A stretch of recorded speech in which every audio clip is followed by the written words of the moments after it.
good evening, and welcome to the Positional Sports Talk Show Post. Live streaming on Facebook Live, Twitch, our Positional Sports Talk Show YouTube channel, all your streaming platforms. If you want to do podcasting, we got you. We are a sports talk show made for the fans, from the perspective of fans, presented by lifelong sports fans. We will provide our opinions and positions on the hottest topics in sports this evening. My name is Big Reg, and I'm honored and glad to have my partners in crime with me. I got my man Professor J in the building. How you feeling, Professor? What's up, Big Reg? What's going on, everybody? Let it do what it do. We on the right side of heaven. Praise the Lord. Let's go. Absolutely. We got my main man Ed in the building. What's going on, brother Ed? Hello, gentlemen. How are you this evening? Glad to see everybody. Jay Wills, always pleasure to see your face on the mic.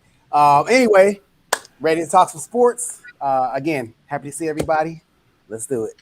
And as Ed mentioned, back in the building, our fifth musketeer. We got Jay Wills in the building. What's going on, Jay Wills? How you feeling, brother? I'm feeling amazing, feeling great, energized, and based on some late coming news just within the last hour, I'm feeling justified. So let's get this show started. I hear you. Well, tonight we will talk about the NFL NFC team needs. We're going to have the NBA update, and we're glad we got Jay Wills in the building for that. I got to tell you about UFC 261. It's going to be a barn burner, folks. A couple other topics that caught our attention, and of course, the professor's post takes. So, thank you again this evening for joining us. We appreciate you tuning in each and every week. So sit back, relax, and enjoy Post on the Positional Sports Talk Show channel. All right, fellas, before we get into the sports, I just want to say I'm glad what happened about an hour ago. We got some good news for this country. Amen. And I'll hit more on that in my final post, but I'm glad we're able to have this show today instead of an alternate show that we probably would have had to do. So let's talk some NFL. And before we get into the teams, I gotta, point out a couple of hot topic items that popped up on NFL. First of all, congratulations to Coach Mike Tomlin. Got a 3-year extension with the Pittsburgh Steelers today. So he's locked up through 2024. Standard is the standard. The standard is the standard. Absolutely. Absolutely. Then we got some stuff on the other side of the ledger that ain't too, happy. Deshaun Watson's attorney legally filed responses to the 22 current existing suits, and that's going to be a mess. I don't think it's going to be resolved by the time the season starts. So just be prepared for Deshaun Watson to possibly be put on the commissioner's inactive roster. He'll still get his money, but they just put him to the side until this gets taken care of. J3's in the building. Glad you can join us on the chat, brother. Can't wait till you get back home and get back on the show. Then you got my man Alder Smith. Alder Smith had a crazy 7 days. He went from signing with the Seahawks, what looked to be a great signing, because they need a pass rush after not playing football for 5-6 years. He came back to Dallas, looked good for a little bit, then of course ran out of gas, but he'd been in shape. But now he's got an actual warrant issued out for his arrest for second-degree battery. Supposedly they have video of him choking somebody at a restaurant. So it's crazy stuff. The off season for the NFL is always crazy. So those are the items. Let's get into these teams. When you talk to NFC, we got to go with the championship division first. So you got to hit the NFC South. So you're talking about the Bucks, the Saints, the Panthers, and the Falcons. There's a couple of things that stands out about this particular division as far as the NFL draft is concerned. And well, let's do it in reverse order of bad to best. First of all, the Falcons sitting at number 4 right now, and there's been a lot of scuttlebutt about either drafting the tight end out of Florida, who a lot of draft experts and pundits have said, okay, he's like the ultimate offensive weapon in this draft. I don't agree. I don't think he's going to pan out to be what everyone is making him up to be. If you look at the history of tight ends, I can't name one. I can't think of one that has been drafted that high in the NFL draft that has actually realized his potential. But anyway, the most interesting team I see is Atlanta, because if they draft on a quarterback and if they have the potential to, say, draft a Justin Fields type player, I think they would be making a critical mistake, considering Matt Ryan, I believe, is entering his 14th season in the NFL, maybe 13th. But I know I think it's his 13th season. I could be wrong. But anyway, I think it would be a critical mistake, because anytime that you have an opportunity to draft a quarterback that high, particularly a hometown quarterback that high, who has nothing in his background that would suggest that he would not work out, I think that would be a critical mistake. As far as Carolina, they've made quick clarification. It'd be a critical mistake for them to draft him or not to draft him. To not draft a quarterback and then take a tight end, because they're going to be in this exact same position relatively soon with Matt Ryan's advanced age. And if they plan on going for it, so to speak, they have a new coaching staff. And if they think Matt Ryan can give them 1, 2, 3 more years, which I don't think that he can, it's just, if you have a chance to get drafted quarterback, you get him. Number 2. Before you move on, because I want to hit, Atlanta just redid Matt Ryan's contract to give them cap space. They can't get rid of him this year. He would cost $70 million against the cap. Mm-hmm. Next year, he would cost $40 million against the cap. Mm-hmm. So Matt Ryan's going to be their quarterback, or at least on their roster, for 2 years. So you're going to take a number 4 pick and sit him on the bench and not see him for 3 years? Well, my philosophy is I don't believe first-year quarterbacks should play anyway. I believe in the philosophy that 2 or 3 years of apprenticeship should be in line with all quarterbacks go through. Heck, the greatest quarterback in the league right now, sat a year. And I'm not saying that, I just think that just works out long-term better at the end of the day. And then also, so then you have Carolina. They made their bed. I don't think it was a comfortable bed that they made with the kid from USC. They got via the Jets. The Saints, I think they're in a good position as far as Jameis is concerned, but who knows? I don't know if Sean Payton. I don't know if he's going to trust him enough. I guess Professor could speak on that more. And then Tampa, they're just going to ride Brady until they can't ride him no more. Till the wheels fall off. Yeah. So I just think for Atlanta and Carolina, and I think Carolina is going to go heavily, because don't forget, they became the first team, I believe, in quite some time, if not ever, to go total defense in their entire draft last year. So, yeah. Do you see Tampa re-signing Antonio Brown? Yeah. He's still up there. The issue is money. And AB wants a dollar figure, and Tampa's like, look here, bro. We getting a tight end back that we didn't have all year. We got 2 pup receivers that we really want to develop. So you can come back, but you're gonna come back at our number, or you're not gonna come back. So they in a stalemate. AB, if he's smart, go play with his cousin. I've been saying that for a year and a half. AB need to be a Baltimore Raven next year. But that's just my opinion. The problem is, I don't think organizations trust him, and it's his fault, because with Tom Brady, there's somebody that has the stature that can actually talk to him, and there's no one on that Baltimore team that can talk to him. No one can keep him in line, and that would be a problem. One, you only give him a 1-year contract, but you pay him decent money. You give him a 1-year contract, pay him decent money. They're going to give your boy Juju $12 million a year for 3 or 4 years. But he's not going to make no noise. He's not Juju make noise every week. No, I'm talking about the bad kind. I understand. I'm saying which you could offer AB $5 million up front, incentive to 10, or $7 million incentive to 12, 1 year deal, prove it deal. I don't think he's going to act up. He's been practicing with Lamar for two years.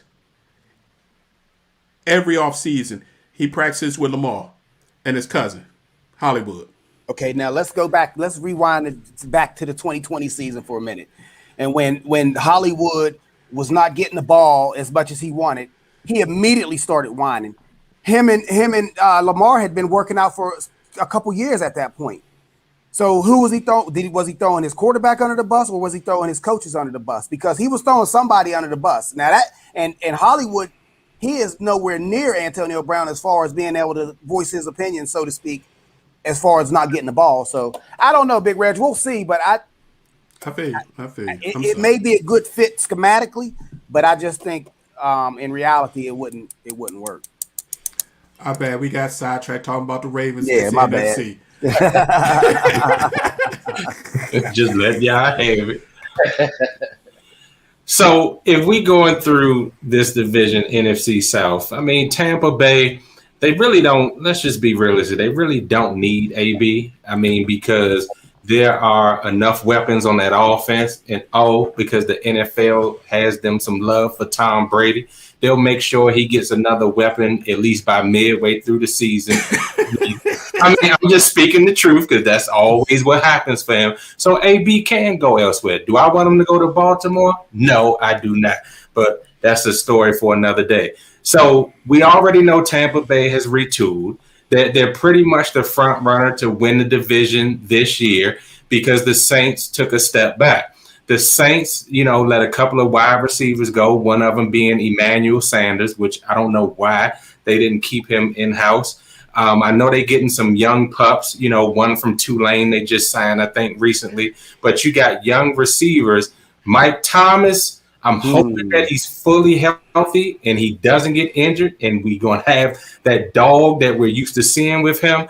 But really, that offense, and if you're slating Winston to be the starting quarterback, they got to pray that my man has gotten that interception bug, out of his system, because if he has not, then that's going to be problems for them. The defense, I think, will still be, solid enough to at least come in second place. They'll still be a playoff team. I mean, the mad scientist is still the head coach and offensive, guru that everybody says that he is. So I think he'll dial up enough, mixing in Taysom Hill, with the strengths of Winston, and they'll be able to do a little something.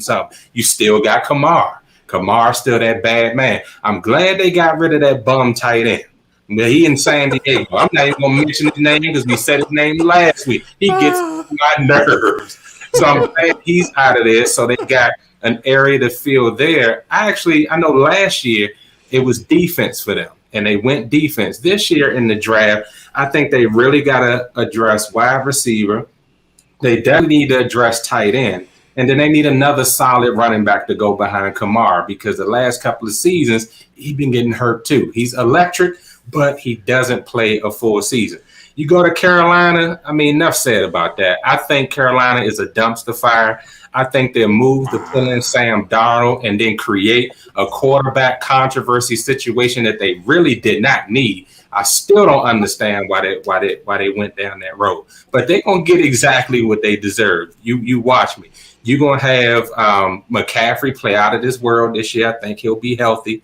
And they got a couple of young receivers, but their defense, which used to be the staple of who they were, their identity, even when they had Cam Newton, but now it's almost like it's a shell of his former self. So they need a lot of help. I see we got defensive line. Yeah. They need a lot of help on that side of the ball. And Atlanta, I'm glad y'all brought that up. I think at number 4, I think they're going quarterback all the way in Big Reg. I just feel it because in this draft at number 4, what other position are you going to take that high? So you're going to bet on your future even after Matt Ryan is done. And then we've seen it in the league before. A high-profile, high-salary quarterback has been put on the bench before. I mean, so I don't think that that's out of the realm of possibility that if Ryan doesn't play up to what they think he should with the new coaching staff, that he could probably find himself on the bench. So who they're picking, I'm not even going to guess on that one. I like several guys at the top, and Mac Jones is one of them, but San Francisco is rumored to be getting him. Trey Lance, I really like a lot, but I think they're going to go quarterback. Otherwise, they could really trade out of that position, still get a quality quarterback, and pick up some other needs that they need on that team. Their defense is always decimated with injuries. So my thing is they definitely got to look at safety, cornerback, and just like the Washington football team, they need some linebackers. So, again, we got Tampa Bay coming out of that division and New Orleans with probably a 2-game second place coming in behind them. Both teams will make the playoffs, and the other two will be on the outside looking in. It's interesting. Tampa Bay will be the first Super Bowl team to return all 22 starters. Isn't that crazy? From That's the roster and all their coaches. That's crazy. They literally, when we saw when we saw the coach little inebriated talking about y'all ain't going nowhere, he was serious. Yeah, well, the players coming back is a big surprise. The coaches coming back is not a big surprise, because they got two brother offensive coordinators. They got an offensive coordinator that's black, and they got a defensive coordinator that's black. And a special teams and coach. They don't get jobs in the NFL. Let's just keep it real. I feel you. That was it. Yeah, so I agree. It's Tampa's world unless they have a major injury, and the only major injury could be TB12. Because every place else, they're deep, and they're just going to add depth with this draft, so it's going to be crazy. Right. And one quick word real quick about Jameis Winston. I actually do not think that he's going to get a fair shot at winning this job. Wow. For some reason, there's something in me that think that before the season is out, no matter how he's playing, Taysom Hill going to be under center. The salary tells you that they leaning toward Taysom Hill. Yeah. Taysom Hill gonna make $12 million this year. Yeah, Jameis barely gonna make $2 million. Yeah. But again, Big Reg, black quarterbacks don't get paid. We know. What? So let's We know. And they got a short leash. Yep. extremely. He threw a gang of picks, but he threw a gang of touchdowns too. I'm confused. Yeah, and 5,000 yards. That's insane. But he got his LASIKs. He's willing to do the work to try to win that job. If he can win that job, then next year he'll get paid. So good luck to him. But I think you're right, Professor. I think they're gonna try to start it with Taysom, and then they're gonna realize we need Jameis. That dude can't. He can't handle that full load. All right, let's move on over to the NFC East. Oh yes, the squad's favorite division over here. I know J3 pounding on the table right now. J3. So you got the Washington football team, them Cowboys, the New York Giants, and the Philadelphia Eagles. Now, new coach Rivera came in, told everybody it's going to be a 3-year rebuilding project. He told everybody up front, it's probably going to be 3 years for us to rebuild, but realized that the division was so terrible last year that, hey, we might be able to pull this out. Mm-hmm. And doggone it, he did it. I didn't think he was doing the right thing, but they pulled it out. The biggest news on the Washington front is comeback player of the year, Alex Smith. I think did the right thing for himself, for his family, announced his retirement this week. Mm-hmm. So, I mean, that's the biggest loss because not only did they lose the player, they lost that person in the QB room. Now, they're hoping that Fitzpatrick will be able to take that role, but we will see. Everybody's thinking, Cowboys always got talent. Can they put talent together? Is always the question. And if you believe in the Giants, and sis, I'm sorry, can Daniel Jones take that next step and stop turning over the ball? And it's not interceptions it's fumbles too. Yeah. And will we see the return of the running back that Saquon was pre-injury, post-injury? I've seen some of his workout things. He doing some crazy stuff. Yeah. But Unreal. that's different than getting on the field. That's unreal. And for our Philly fans, I'm sorry, that's a dumpster fire. And y'all got one of my favorite quarterbacks, Jalen Hurts, and he not even gonna get a fair shake down there. But we leave it there. What y'all gotta say is gonna go on in the NFC East? This division is one of the rare divisions that it could be argued that every single team in this division should pick the same player first. The Washington football team, offensive line. Dallas Cowboys, offensive line. The Giants, offensive line.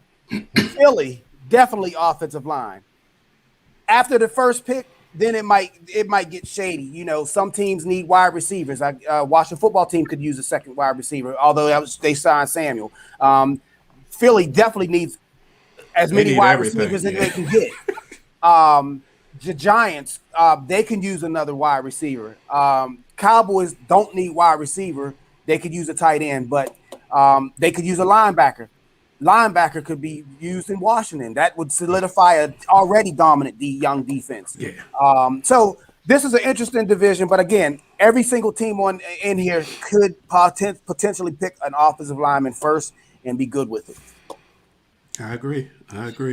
Yeah, I was almost with you on there, but Washington definitely needs to look at a linebacker first. Yeah. There's some great guys from Notre Dame, from Penn State. There are some solid, like game-changing linebackers. And we all agreed on this show that Washington defense, if they just got a dog at that linebacker position, there'll probably be no team in this league that won't play them, including Kansas City, including Tampa Bay. And Tampa Bay even had to give it up to that defense in that playoff game last year because them boys was punishing them. Tom Brady looked like some trash in that game. Y'all remember it? So linebacker. But after that, Ed, I agree with you. They need to do offensive line.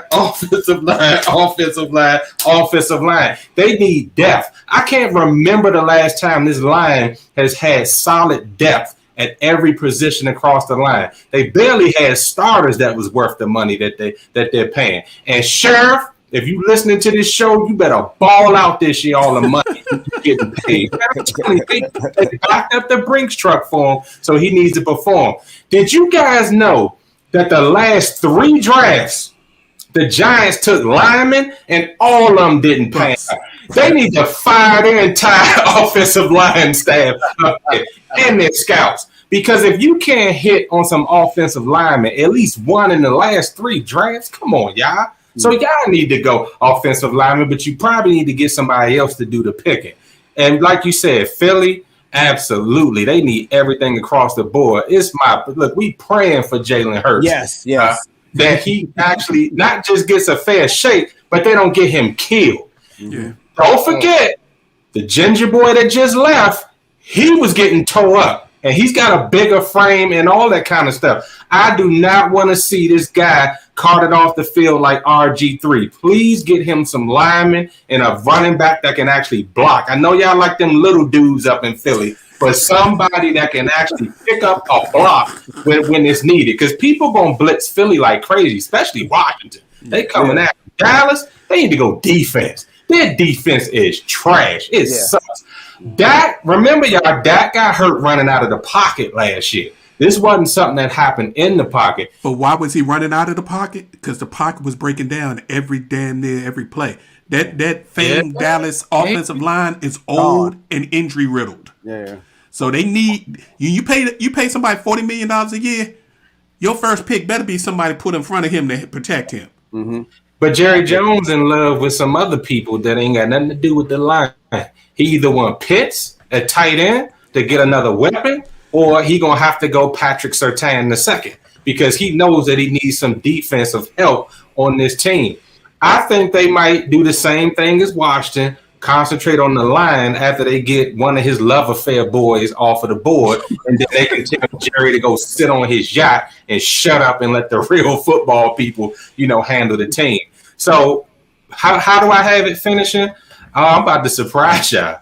I actually got the Giants winning the division this year. I don't like it, But I think Saquon, I know you said it workouts is one thing, but that dude doing stuff that we could never do, and most other people that play his position can't do. And he just working on one leg, trying to strengthen everything up.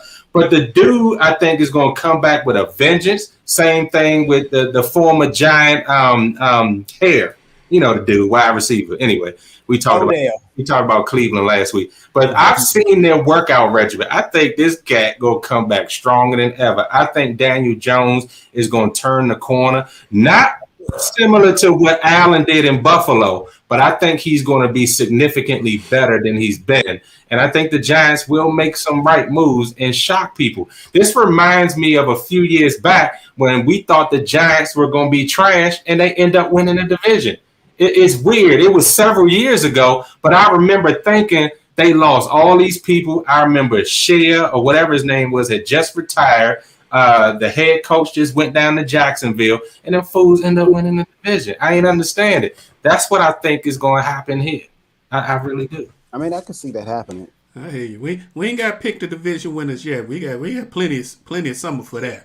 But I hear you. Go ahead. Speak your piece. I just think the defense is a lot stronger than most of the other offenses within the NFC East. So if I give anyone, I'm a homer a little bit, but I give the edge to Washington football team. I'm expecting them to take some steps.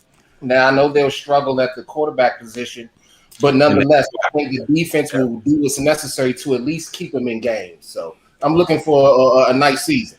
Hey, Jay Wills, if this could turn into a scoring defense, then I'm with you on that. Like they taking it and they putting it in the end zone, then I'm with you. They did a lot of dominant stuff last year, but they just didn't put it in the end zone enough. Right. If one of the two stud linebackers are there when they draft, if they don't move up for quarterback, which is still an option, don't sleep on that. Don't sleep on that. I know. But if the linebacker from Penn State is there, or the linebacker from Notre Dame, add that piece, a fast, explosive sideline-to-sideline linebacker to that defense, because the DB started playing real well later in the year, and it's a good young DB group, so I could see that working out. But if one of those two tackles are there, I don't care who they're. They better get that tackle, because they need a left tackle terribly. Let me just interject this. Who's still the owner of the Washington football team? He not still the owner. Him and his sister and his mother own the whole team now. Okay. So if you know that he is now the man and he don't have to look to nobody else, he still is a fantasy football person at heart. Remember that teams always fleece the Washington team because they want to move up to snatch some new toy for the owner. Atlanta, if they consider trading out of that position, they could probably fleece the Washington football team. He'll jump up there because they made a statement that week that disturbed me. Oh, we're not out of the quarterback conversation yet this year. So that tells you something that the owner probably like, hey, Ron, I know I said that I would turn stuff over to you, but Trey Lance looking good, or I think Matt Jones could fit here. I just think don't put it past him. I think because he's still there, some of them same tricks are still in the works. No, because if the top three projected quarterbacks are off the board, the kid out of BYU, the Clemson kid, and Mac Jones out of Bama, if those three are already off the board and they're sitting at Atlantic sitting at 4, Washington is not going to come up to get Fields or Lance. It's not going to happen, and we'll leave it at that. How you know that? Nah, you made a statement. How you know? Because of all people, you should know, Professor J, because you tell me the history of this franchise suggests that type of quarterback won't succeed in this city. So what happened to RG3? He loves a shiny new toy that he can jump. Man, if Justin Fields is still sitting there at number 4, Justin Fields, who I believe is the best quarterback in this class, if he is still there, man, I'm telling you, this dude don't know how to say no. Okay. It's like a drug to him. We will see. We will break down the quarterbacks next week. So let's move on to the NFC West. We got to keep it moving. So the NFC West, you got the Seahawks, the Rams, the Cardinals, and the 49ers. This has traditionally been the toughest division in the NFC for the past few years because you don't have a bad team in the division. You got Arizona that is still coming up, and they finished 8-8 last year. You got the Rams 10-6, Seahawks were 12-4. You get San Francisco's record isn't indicative of the team because they literally had the most people injured in the NFL last year on both sides of the ball. Mm-hmm. So this is going to be an interesting division. You had some big moves. I mean, the Rams shifted Goff out, a Super Bowl quarterback, to bring in Matthew Stafford, who's never won a playoff game, which was very interesting to me. You got Arizona Cardinals bringing in all the old guys for one last run. Let's go, A.J. Green. Let's go, J.J. Watt. We're going to try to do this thing. And your boy James Conner. So that's a wasted pick. San Francisco at number 3. They picking a quarterback. Mm-hmm. The question is, depending on which quarterback, do they feel he can play right away? And they flip Jimmy Garoppolo, but I think Garoppolo's going to start the season because that Shanahan offense is supposedly very difficult to understand. So I think they're going to ride with Garoppolo. If he get hurt, he done. Well, he's getting hurt. He done got hurt every year of his career. So, yeah. And then we got to deal with our man Russ. People say Russ done gone Hollywood. Russ asking for everything. Russ want to be in a big city, big town, so Honey can do her thing. So who y'all like in the NFC West? Well, interesting enough, I can see the Cardinals making a leap because again, this will be the third year of Murray.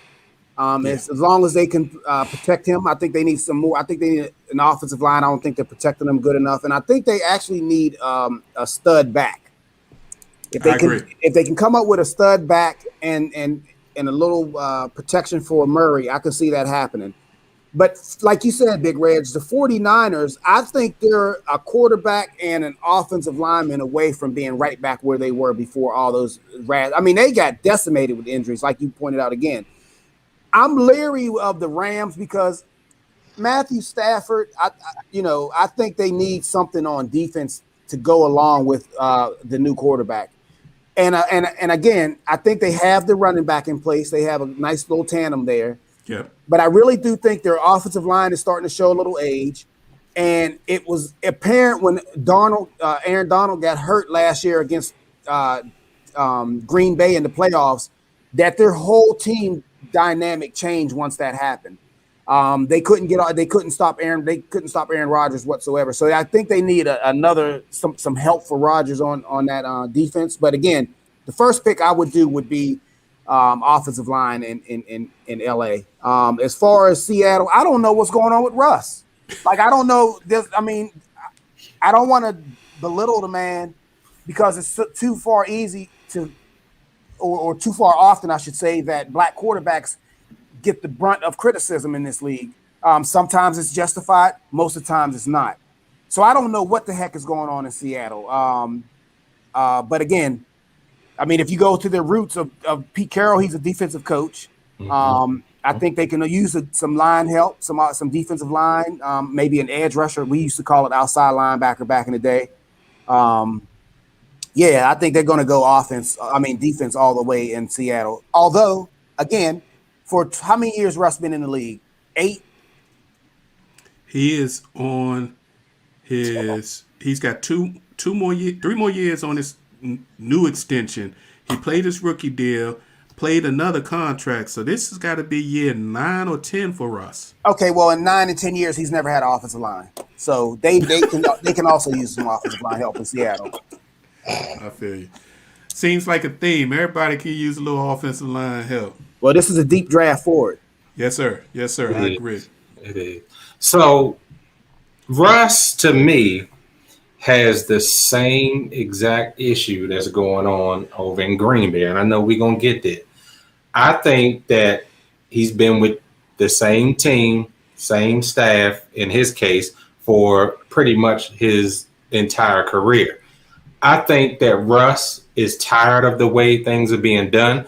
And if you remember, y'all, this is not the first time Russ had to politic a little bit for some offensive help because Coach always went on the defensive side of the ball. Where were most of the big splashes? On the defensive side of the ball. Russ had some decent wide receivers in his career, but he's never had that one guy that was just a dog for his entire career. And no disrespect to the other guys, but he's never had a Randy Moss type. He had a broken down past his prime Jimmy Graham, so that didn't work. But he always had a nice tandem of running backs, beast mode, Carson. But Carson stays hurt. He's got issues with the offensive line, and he's another one that has to run for his life. We keep saying it like a broken record, but we know teams don't go with offensive lines because it's not the sexy thing in the first round. So with Russ complaining a lot, I think they might be getting tired of Russ. And we said it. He might be somewhere else. We went through that whole song and dance. He didn't get moved, but of course, things can change in a hurry. Same thing they're saying about what's going on in Green Bay. I really, really think, and I think this is a 10th year in the league. Yeah, 2011 he came out. Yep, drafted in 2012. All right, so I hate to say it, but Seattle is going to be the number 2. All right, we're not doing that yet. See, I'm getting in that mode. Y'all got to excuse me. So Seattle definitely needs offensive line help. They definitely need some more help for Mr. Adams back there on the defensive side of the ball. What's his face is getting up there, Wagner. So he's starting to slow down just a tick. So that team isn't getting any younger. So I don't really see them making enough moves to really dominate that division like they did this year. Then we get to the Rams. I like Matthew Stafford. I always have. He played in Detroit. Detroit has just been a dumpster fire historically, and no matter who they had, they always had a couple of star players throughout their tenure. They never could actually get over that hump. I think Matthew Stafford, if he can stay healthy, I think that's a better offensive line in LA than he had in Detroit. So hopefully he can do his thing. He has a great arm still. He has weapons on this team that you can't quite say that he's had all of his years outside of Megatron. I mean, who's really to write home about that he's really had to throw the ball to? Never a real stud at tight end. So you got to understand this dude, if you look at his numbers, they're better than you think they should be because he played in Detroit. I think now he's in LA. He's going to make some turns. He's better than Goff. I think he's really going to put them in a position to fight for the division. San Francisco, decimated with injuries. I think when all them boys come back healthy, they're going to get their quarterback of the future in there, maybe the quarterback of the present, because Jimmy G can't stay healthy himself. He's one hit away from being on the sidelines. I think they picked the right quarterback there. My opinion, I think it should be Mac Jones. I think he can handle that pressure. I think he can go out there and be the type of stud quarterback that God, Lee, what's going on with my names today? That coach would need, his father coach here, Mike Shanahan. Jesus, y'all. So I think that Shanahan needs, because now he'll have a young weapon that he can grow and produce and get what he needs out of that. San Francisco's defense is pretty good. Last time I checked, I think they probably need a DB or two, and I think that they'll be solid back there. I'm about to do it again. I'm about to tell you my pick. And then lastly, we got Arizona. He's another one that Minnie Mouse be running for his life. If they don't put a nice, decent couple of extra linemen in there this year to keep him safe and upright, he going to twist another ankle or get hurt somewhere down the stretch, and they not going to have him for a run at the end, and then that's going to be all she wrote. Y'all already said it. They got old guys. They decimated at running back, wide receiver. We don't know if we're going to get the end of the season A.J. Green when he started to flash, or is he going to revert back to what he was the entire year last year? Personally, I think he was just disgruntled and that he's going to come out and show that he still has something left in the tank. but we don't know until we see it. And I still think as long as Watt is on the field and they don't cart him off, he's going to be a dominant force. That defense needed it. I think that they'll show a lot of promise this year. That's going to be probably the top division to me this year in the NFC. I think they are going to be going tooth and nail at each other the entire season, regardless of what, their lines look like and all of that. I think it'll be a dogfight all the way around. AJ Green owed me 12 games. Fantasy football.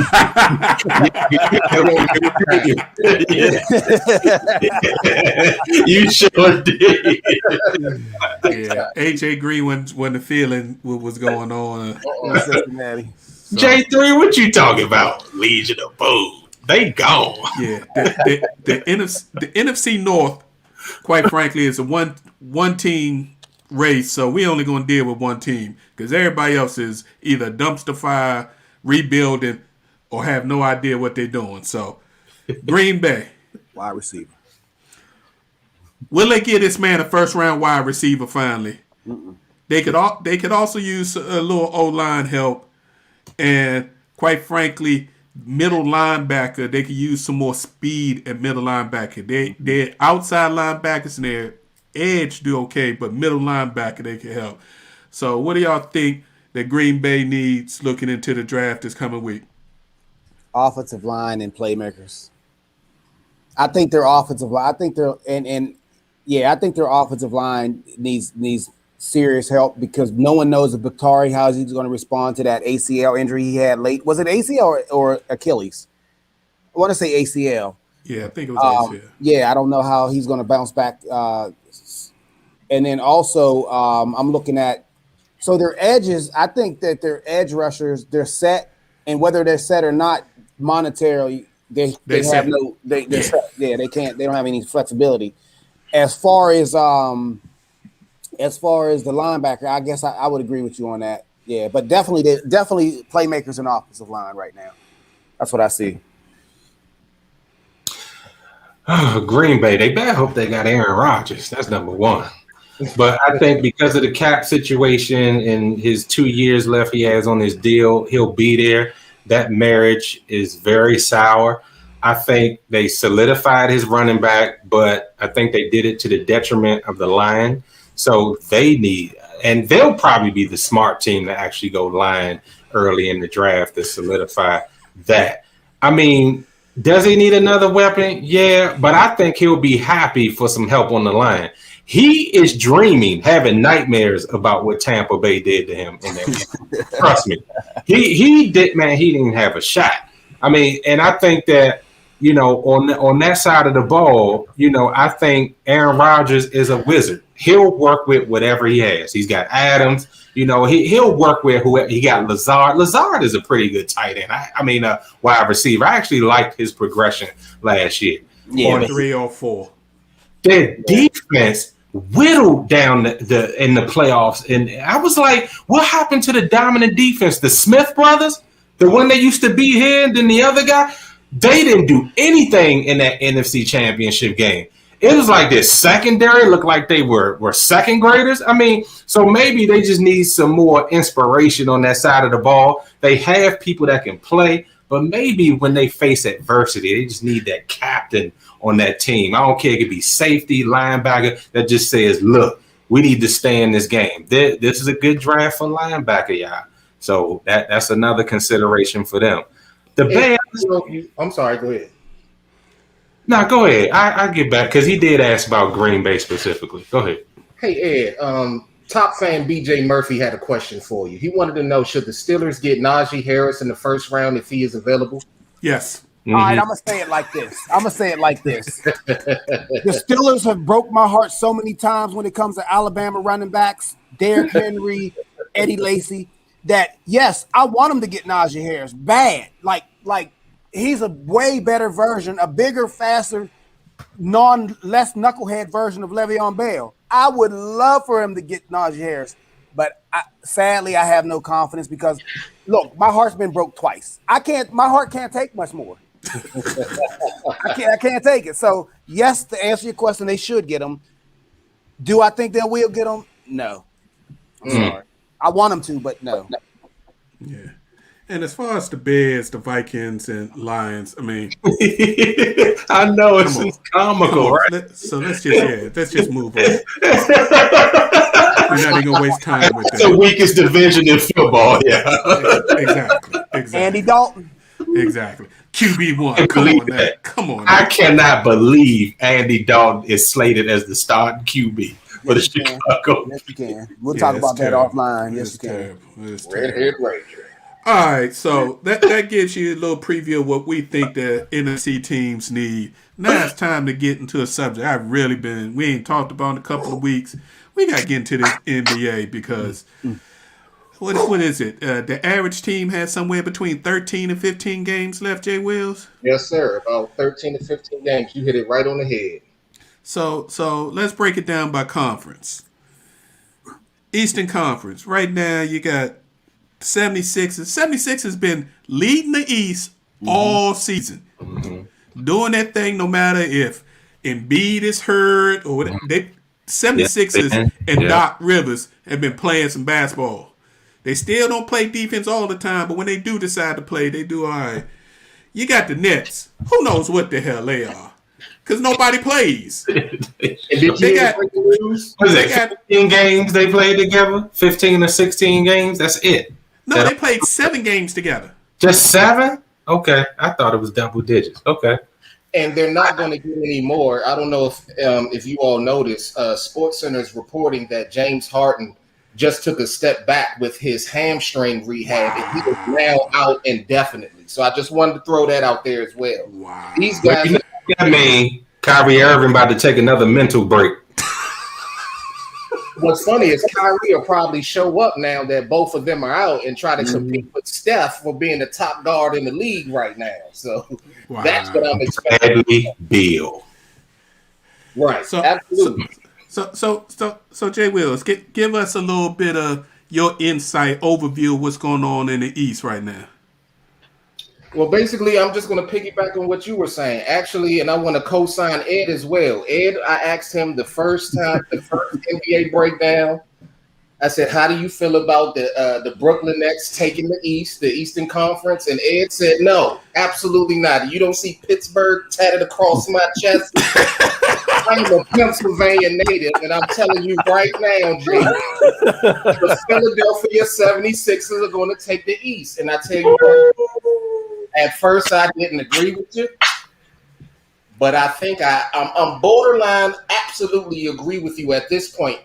We're 15 games away from the close of the season, 10 less than last year, since it's only 72 this year. So they don't get that extra boost. And I bet you the Nets wanted that now. I bet they wanted that now. Because right now they don't have any rhythm at all with their top tier stars. And I know all of them feel like, look, we've been down this road. We can handle our business. And yes, you all are regular season superstars, specifically James Harden, because he hasn't even touched the finals. He really doesn't know what it's like. Unless I think he did go back in OKC, but he wasn't even a starter then. Right. So since he's been the man, he really doesn't know what the pressure looks like. And in fact, last year, he took an early exit. So these guys absolutely have no rhythm together. And I think they're going to run into the same issue that the Miami Heat ran into when they first got together without having time. Well, those guys stayed healthy, but you still have to run into that mental wall, that brick wall of, well, who's going to take the last shot? What do we do when we're actually in these moments? And with the fact that these guys just have not played together, they don't know. The playoffs is not the time to figure out what your strengths are when you need them the most. It is not the time to figure out if you clutch. I think I can't pronounce this guy properly his name properly for the Sixers, but Fucon Korkmaz, whatever his name is, he's been averaging nearly about 16 points the last 2 weeks. Tobias Harris should be coming back. Joel Embiid is looking like an MVP. Ben Simmons, he looked like he wanted to take a three. He was standing by the 3-point line. He even had his girlfriend. That's all. I was like, I thought he was taking a three. So at this point now, Ben is not even going to have to take shots because they're not going to be gelling off properly on the offensive end. What do you all think about their chemistry? Oh, who the Sixers? The Nets. I'm sorry. Oh yeah, the Nets. The Nets are a problem. You got a rookie coach.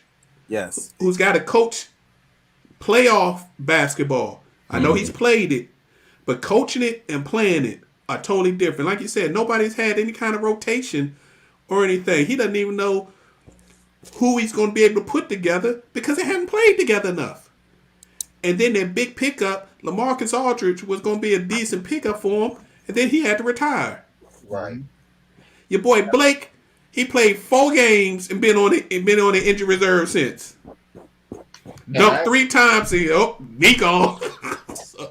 And that's his MO. He always gets hurt towards the season. And speaking of Steve Nash, I was watching the Nets play. I want to say it was the Hornets. And both Harden and KD weren't playing. And Kyrie was there with a lot of the other backups. And he had the opportunity to close out the game, but Steve Nash took him out the game. I'm like, why wouldn't you let him finish off the last 5 minutes with these other guys? Because you never know what you might look like in the playoffs. You're not healthy now. So you have to start getting yourself geared up to handle any type of situation that may come your way. So it's not only the players just being injured. Steve Nash is allowing these guys just to relax and chill back a bit, kicking it with them like player to player instead of coach to player. Kyrie Irving should have been on that floor to show those guys, this is how we're going to close out. These are the plays we should run. These are, let's play to your strengths if necessary. Let's play to my strengths. We need this type of repetition so we know what we're doing just in case we're in this situation again. Professor J, you look like you wanted to say something. Yeah, can we just talk about the elephant in the room? Please. Their main problem is ego. EGO. The reason why they can't figure out who the guy is and they haven't played together, because I don't think they always been hurt. They just want to take it off. It's like the Miami Heat team when they first got together. Nobody knew who was going to take the last shot. It's going to be Wade. It's going to be LeBron. And they kept clashing. They clashed with Spoelstra that year. LeBron chest bumping them, shoulder bumping them, all that stuff going to the bench. The way they treat Steve Nash mirrors what was going down in Miami. It's a bunch of egos that, like you said, they're not going to be able to get that together come playoff time. They're going to come up against some teams in the East who got better chemistry, better coaching, and they're just going to get outclassed. They ain't going to have to worry about the Lakers since. I see you chiming in Lakers in 5. They ain't going to have to worry about the Lakers. Yeah, the Lakers got a problem. Time enough to even get through the East. And I really think that this setback, I don't even know if it's going to help them next year because Kyrie Irving is a head case. I really don't know how LeBron got through winning a championship with him because he just causes so much undue disaster to a team that's why every team he's been on, they've been glad when he walked out the door. So your chemistry question got to start with the ego. They don't know how they're going to play together because every one of them wants to be the man. That's why they keep trading who get 50 points. He get 50 points this night. All right, I'm going to come back and get 50. Then I'm going to get 50. It's like they got to get it together. Otherwise, but I'm not rooting for them anyway. So they don't have an identity. Quick question for you, Jay Wills. Yes, sir. There's 2 teams that were in position, making a run at it last year that I think took a step back. You got the Milwaukee Bucks, and then you got the Heat. Are any of them going to be any significance in this postseason? Because both of them going to make the playoffs, but I think Giannis has been exposed, and I think the Heat rested on their laurels of making the finals last year, so all those young boys didn't get into the gym like they were supposed to. I don't like Milwaukee Bucks number 2.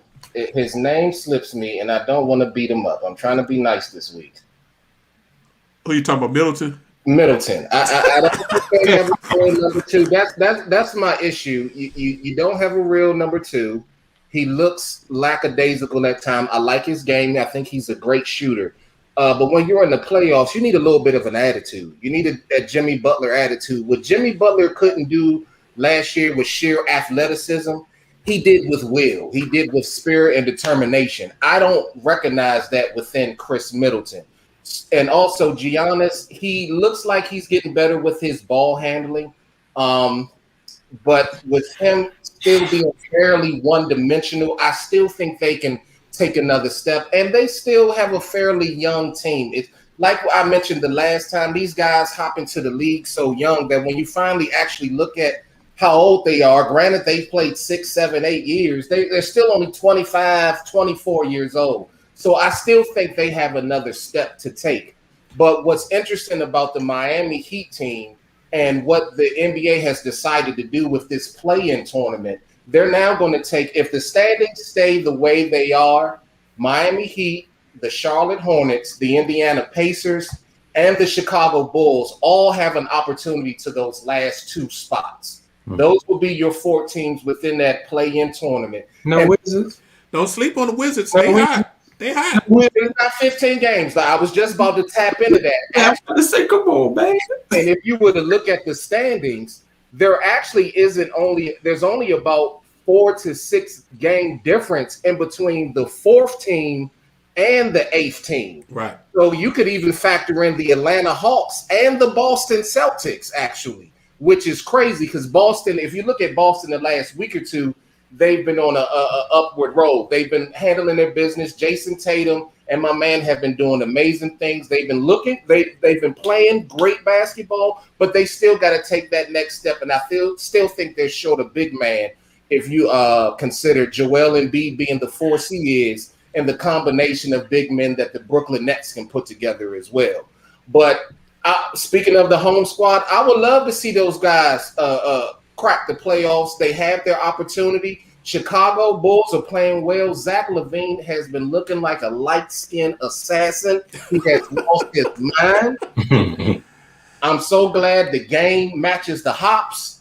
He's developing, and they're going to be trouble. Him and old Kobe, that 1-2 punch, Colby, not Kobe, the 2 guard for the Chicago Bulls. That nice combination between them two, I can see them making some moves in the future. But yes, Miami Heat, I expected more out of them. I know they was dealing with some injuries. I do think their aggressive nature they were able to take advantage of the bubble with their aggressive nature. I think they were a much humble, more focused team, and that benefited them well in the bubble. Now that they're outside the bubble, yes, no.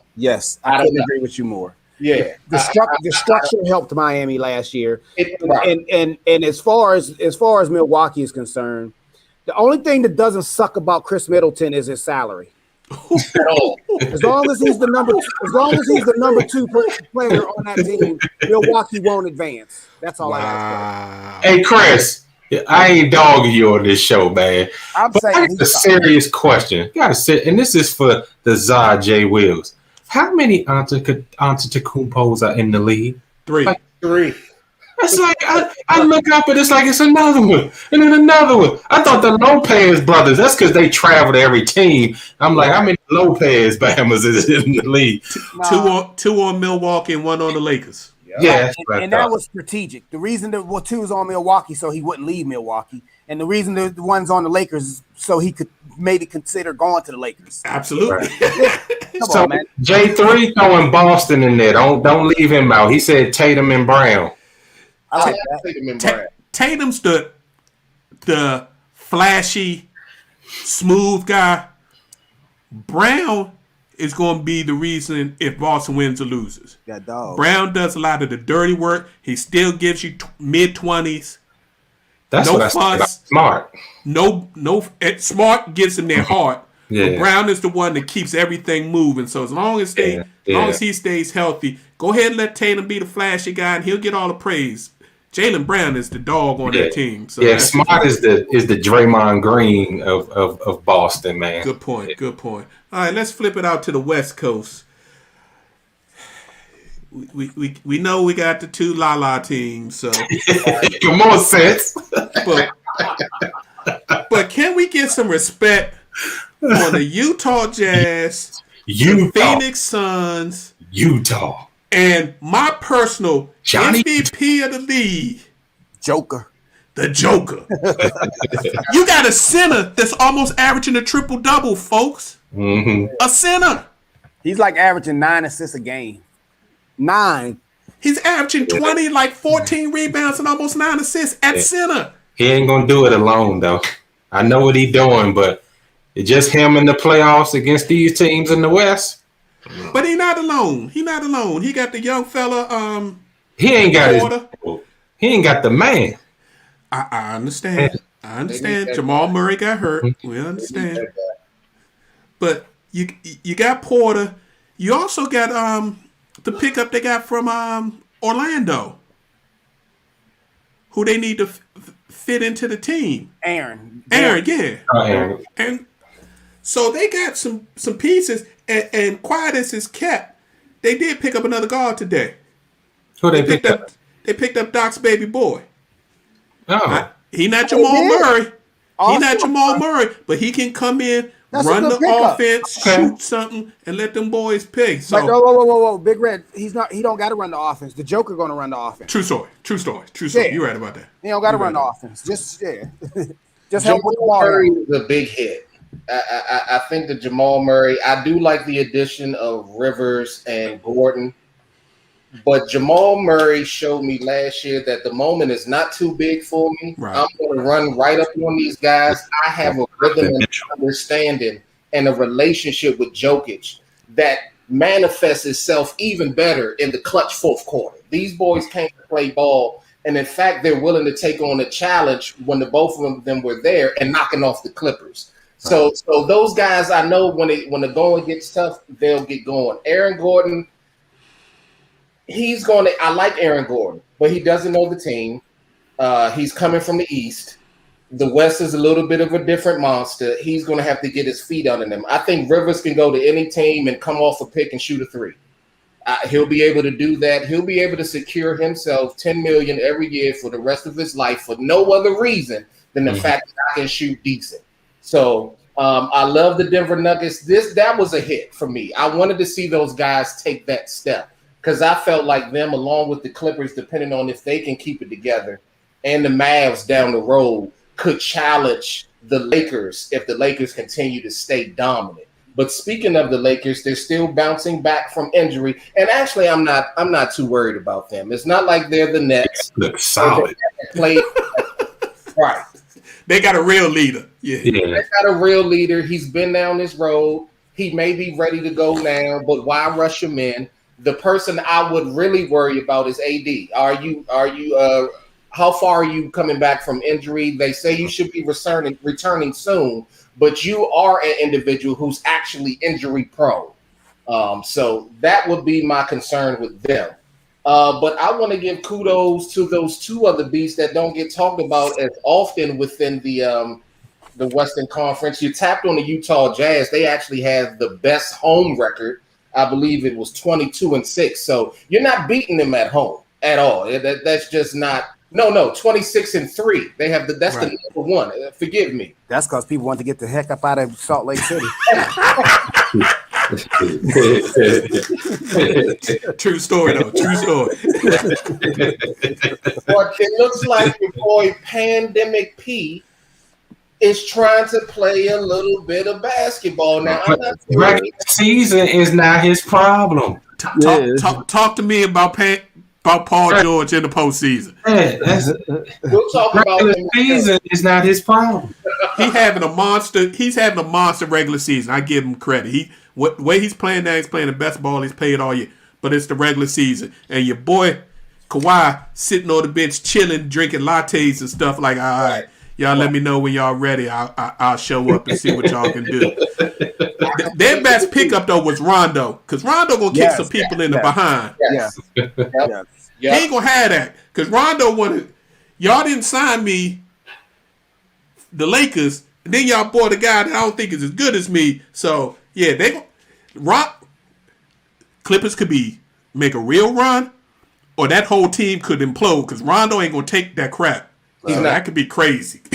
And he's going to expose you afterwards. If it go down the way it's supposed to, my man is going to be on every radio show, podcast in the world. Rondo type of dude pull an AB. He had a Facebook joke going on.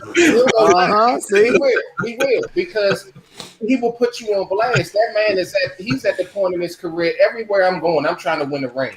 Right. If I showed up, y'all have potential. Y'all should be winning at least 50 plus games. It should be going down. So I know he wants to beat the Lakers, but the West is the West. Once LeBron return, AD return, they got Drummond there. I think they'll be fine. I think they're the top team in the West. But let's touch on who could possibly make the playoffs that are sitting outside right now.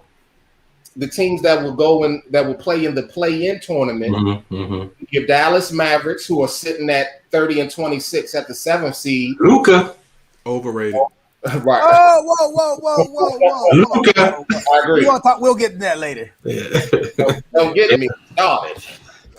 Memphis Grizzlies, who are sitting at number 8, on the back of Wardell Stephen Curry, who off spelled AWFF. Yeah. He's going off. Yeah. Well, they lucky. Yeah, Bradley Beal. He averaging 40 points a game over the last 11 games. Yeah. And it's been crazy too. He even had to show his little brother, Ooh. still the big dog. Don't get it twisted. Yeah, that was ugly. First. And he And just Eminem zone. and he got no Eminem zone. no help.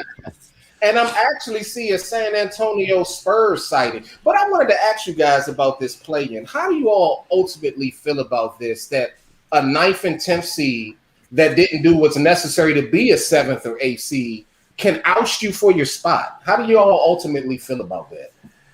I think it's a way to keep more markets interested in the postseason. That's what this is about. That's stopping teams so you don't have half the league tanking. Right. That's where I was going to go. Yep. And you keep fan bases interested. Now, the way the play-in works, if you're the 7th and 8th seed, you play each other. Whoever wins that game between the 7th and 8th seed, they get the 7th seed. They don't have to play one more game. The 9th and 10th seed play each other. And then they have to play the loser of the 7-8 seed. So if you're the 7-8 seed, all you got to do is win one game from a supposed inferior team. Where the inferior team has to win 2 games to get a spot, and they can only go up to 8th. And when we speak of an inferior team, we're talking about a team with one loss back. And sometimes it's half a game. It's tough, but you're right. They're trying to make money for the markets. But I thank you for clearing that up. I am a blithering idiot at times when I was explaining when retired players mess up. That's all I'm saying. Well, ask Greg Popovich if he can. He's still doing his tricks. He's still doing this. I'm happy for DeMar DeRozan. That's fine. Right. I'm happy DeMar has at least an opportunity to play. He was a guy that was consistently in the playoffs, even though he was getting bounced in Toronto. You see his bad attitude these days? Because he was used to being in the playoffs. He ready to fight everybody. Yeah, he been getting real frustrated. He's from Compton. You know, you just can't play DeMar any type of way. He almost went off on the refs the other day. But not the old Compton, the new Compton. The new.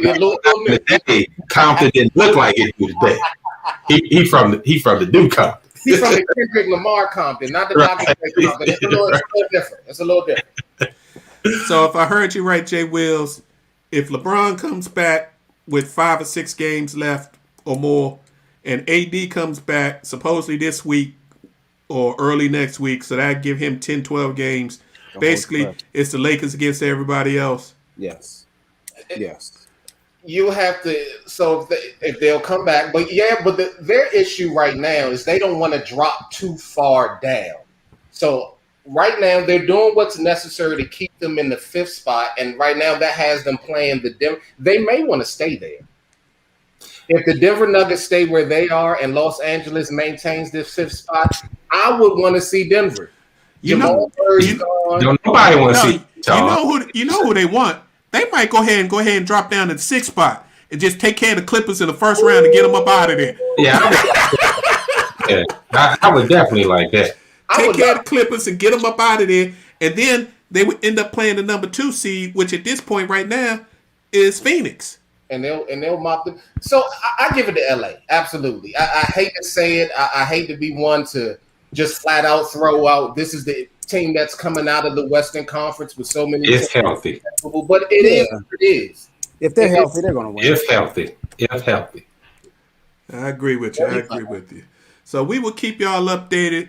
Next week after we get through the draft and our draft recap, we will be heavy. NBA playoffs, getting ready for that. NHL playoffs. We ain't forgot about the NHL. We ain't talked a lot of puck this year, but we ain't forgot about them. Mm-hmm. But you still got combat sports happening almost every week. So we laughing at BJ. Go ahead. I see. Because he tripping. Yeah, BJ tripping. Hey BJ, you need to leave that alone, man. Just put it down. Put it down. Must be a long suffering fan. So this Saturday, you got a monster event. UFC 261. Our man Dana White does it again in Florida in front of a sold-out arena. They sold out the arena in less than 35 minutes. Yes, sir. So, and they're going to give you not one, not two, 3 title bouts, hoping everybody makes weight. 3 title bouts. Are they handing out masks and giving COVID shots before the game? They might. You know Dana don't care. Dana don't care. He got that paper. So the main event, you got the Nigerian Nightmare, Kamaru Usman, against Jorge Masvidal 2. Now they fought last year during the pandemic, but the reason that happened because the other fighter fell through. Masvidal took the fight on 7 days' notice, had to drop 25 pounds in 7 days. So Usman took advantage of him, but he still lasted 5 rounds with him. So this should be an interesting matchup. But the bouts that I'm really looking forward to, if y'all haven't seen the lady champions fight, y'all missing out. They the best UFC fighters on the organization's profile. Co-main event, Zhang Weili against Rose Namajunas. Weili is the champion, and her match to win the belt against Joanna Jędrzejczyk was brutal. 5 rounds, toe-to-toe, the whole fight.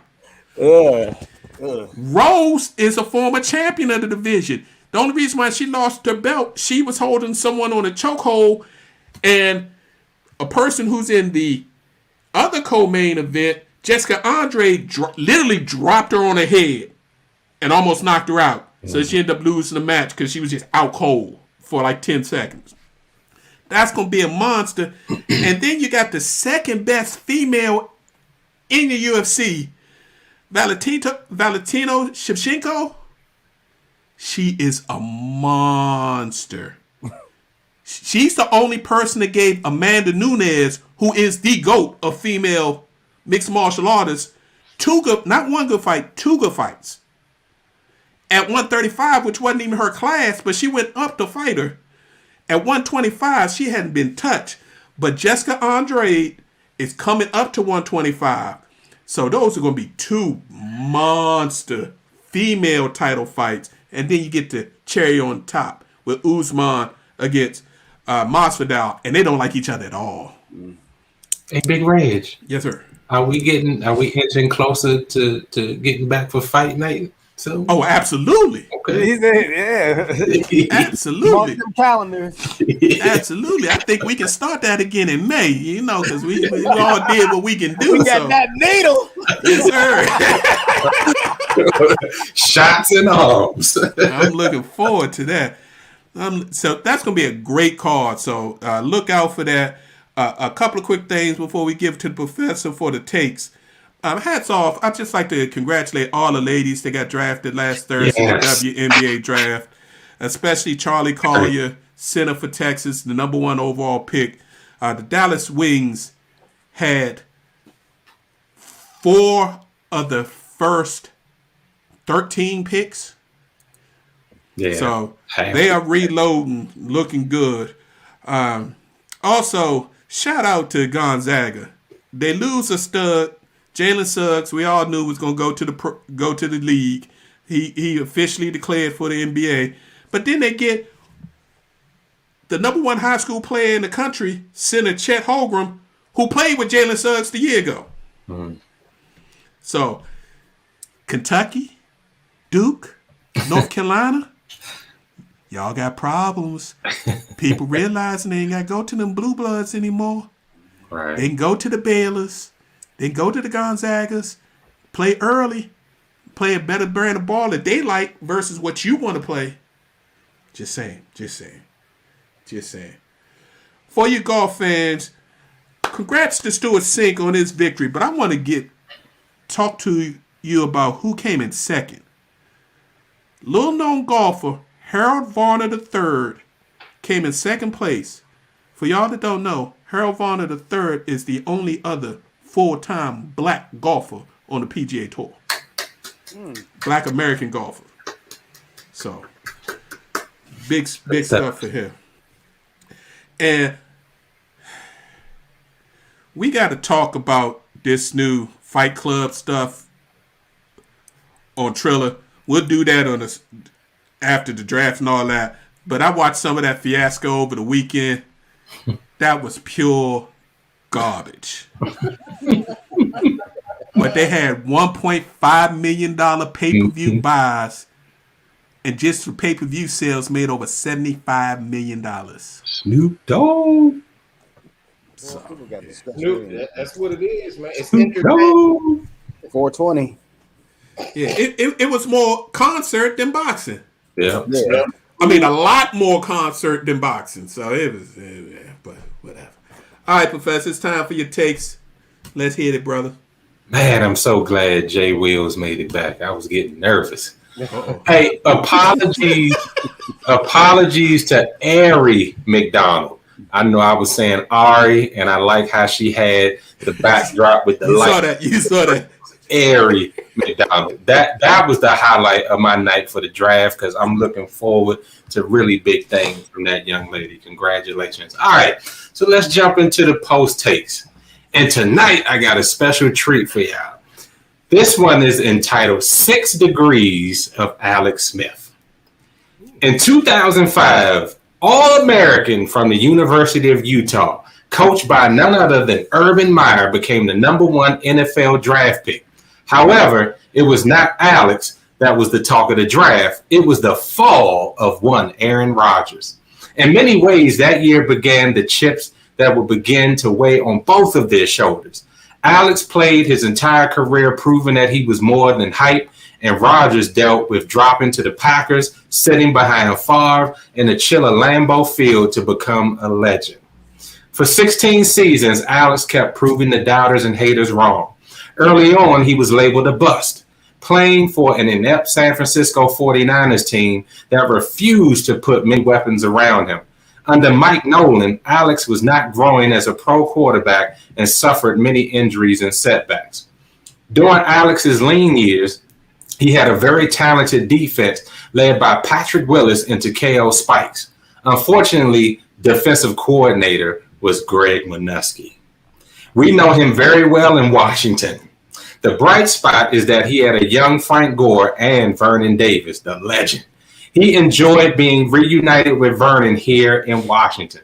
These relationships keep coming, y'all. Alex endured Mike Nolan, Mike Singletary, and Jim Tomsula. Jim Tomsula made his way to Washington too.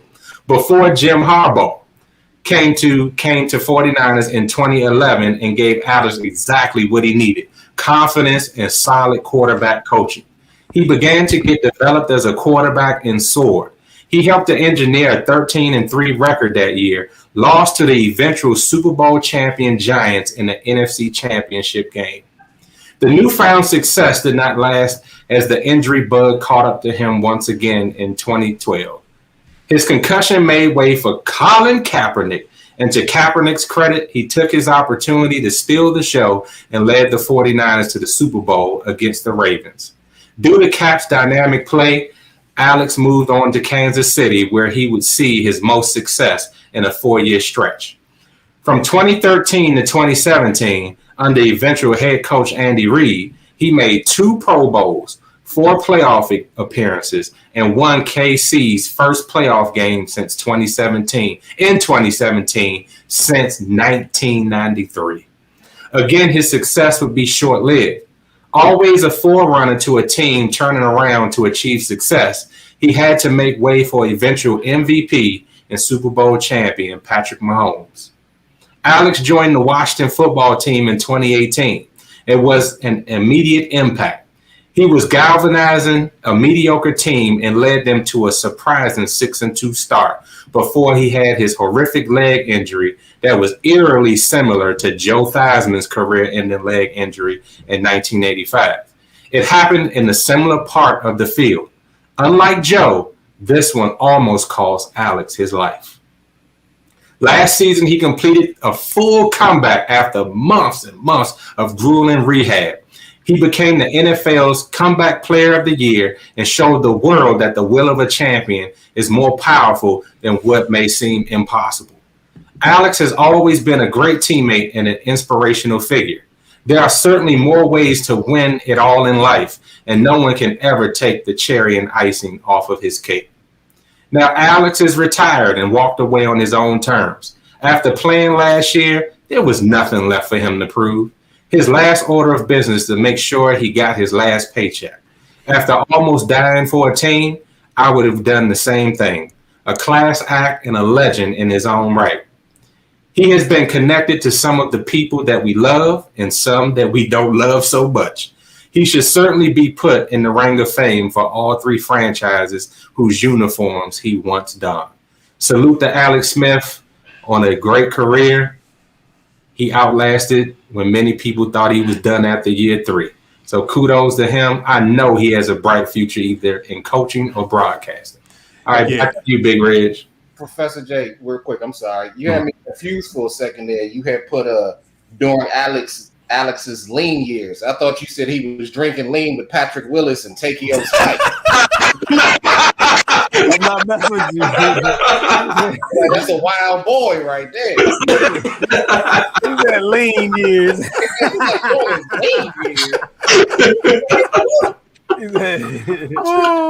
Oh, God. You hilarious, Jay. You hilarious. The lean.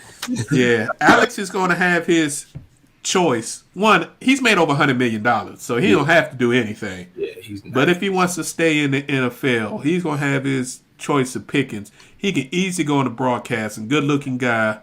Everybody loves him. Articulate. If he wants to go into the front office, I think there are a couple of organizations would gladly allow him to come back and be in the front office. I mean, rumor is that Danny offered him the GM job before last year. Wow. So, class act. We will see. A lot of people thinking he going to go down there and join Urban Meyer. I don't see him. Urban Meyer wanted him to come as a player and be the backup to the Golden Boy. Wanted him to be in the room, to help teach him. I can't see a man that's made that much money and sacrificed that much of his body be willing to go down to Jacksonville and be an assistant coach and grind. Because assistant coach in the NFL, you grind. Yeah, you do. No, he might be a consultant, but I don't think. So it'll be interesting to see what he does. Or he might decide, you know what, I'm chill. Use my investments, spend time with my family, and just enjoy this money. That's right. All right, fellas, it is time for us to get to our final post so we can get up out of here. Let's start with my man. We going Jay Wills. What you got for us? Thoroughly enjoyed the show. To everyone out there, stay safe, stay vigilant. Though some individuals may feel justified, some individuals may also feel like we should do something to you for that. So protect yourselves out there over the next couple of days. Continue to protect yourself. COVID is still real. Absolutely, absolutely, absolutely. What you got for us, Professor? Yeah, I hate to always. Well, I don't always end on a somber note, but this one is warranted. To Scottie Pippen and his family, he recently lost his son Antron. He was only 33 years old. A young man who had a promising basketball career, but his severe asthma prevented him from actually playing at the top level. Scotty recently said that had it not been for his asthma, his son would have been a top NBA player. But just really heartbroken for the Pippen family and their extended family for losing a great and wonderful son and young man for that family. So yeah, just please keep them in your prayers. Absolutely, absolutely. I was sorry to see that news that popped up yesterday. Ed, it's on you, my brother. Yeah, thanks everybody for tuning in. Thanks. Another successful show. Good to see you guys. I just wanted to remind everybody. I recently heard today we had an interesting day in our country today. Wherever you stand as far as the Chauvin verdict, but I just want to remind people. I heard someone say that the protesters they keep protesting because they know that they will influence decisions. And sometimes those decisions are not necessarily how a lot of people want those decisions to go.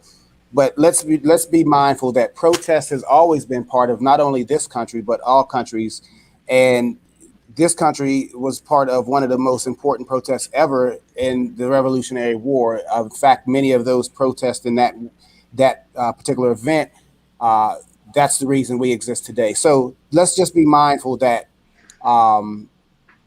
protest is necessary. It's part of our fabric. It's always been part of our fabric, and it will continue to be part of our fabric. Let's just respect each other's decisions and voices. That's all I have. Good point. Good point. And just to piggyback on what you're saying, Ed, protests are part of the American fabric. It's in the Constitution, people. As the population goes out and tells government, we don't agree with how you're running this country, that's how things get changed. If we don't stand up for things that we feel are wrong, then we will continue to stay the way we've been. I would just like to add that today was a big step, I think, for this country, because I was really concerned about what might have happened this week if the verdict would have went the other way. And we've seen it go the other way. I can remember vividly watching the Rodney King beating, which is now, 30 years ago, and saying, all them guys going to jail, and none of them got convicted. So we're seeing a change in this country that, you have governors and state's attorneys in some states that are willing to do what is just and what's right, and step up and actually put on a good, strong prosecution of law enforcement when they do wrong. Not most law enforcement are good, but when they do wrong, they need to be held accountable. We're seeing this younger generation get out in the streets and cause everybody to come with them. So I'm hopeful that this country is changing in the manner in which more of us will be treated equally. We're not asking to be treated better than anybody else. We're just not asking to be treated worse. Right. Treat us the same way you treat them, and we'll be fine. If you do a little research on the internet, you can find a video out there. Unfortunately, we saw the young man that got shot where the cop said she was grabbing her taser and grabbed a gun. Google, there was a stop in, I think, a Midwest state where a gentleman in a pickup truck got stopped, pulled over, rolled his window down, told the police he wasn't getting out the truck, had a pistol on the seat, touched it multiple times, and he got it to drive away. Yep. Two different Americas, folks. And until we fix that, we're going to continue to have problems. So, as Jay Will said, unfortunately, there are going to be a bunch of people that don't like the verdicts that happen. So please be vigilant. Look out for each other. Wear your mask. Stay protected, even if you have the shot, because we're still in a pandemic, because we want you to be here next week. All right, we'd like to thank you all for tuning in and listening. We appreciate your time and opportunity to share our positions on sports with you. We're here each and every Tuesday at 7 p.m. for our live show. You can also download the shows on our Facebook page and our YouTube page. All you have to do is look up Positional Sports Talk Show. Either platform you can find us. If you don't want to find us there, whatever your favorite podcast platform, at Positions on Sports, you can find us there. And Twitter. Hit us up on Twitter. We'd love to get a few more followers on Twitter. At Positions on SPO1. We'd greatly appreciate it. Be safe. Have a wonderful week. We look forward to talking NFL draft and actually talking about the future millionaires next week, because the draft starts next Thursday, folks. We're just 10 days away, so can't wait. Yes. All right, we out of here. Appreciate your peace. Peace.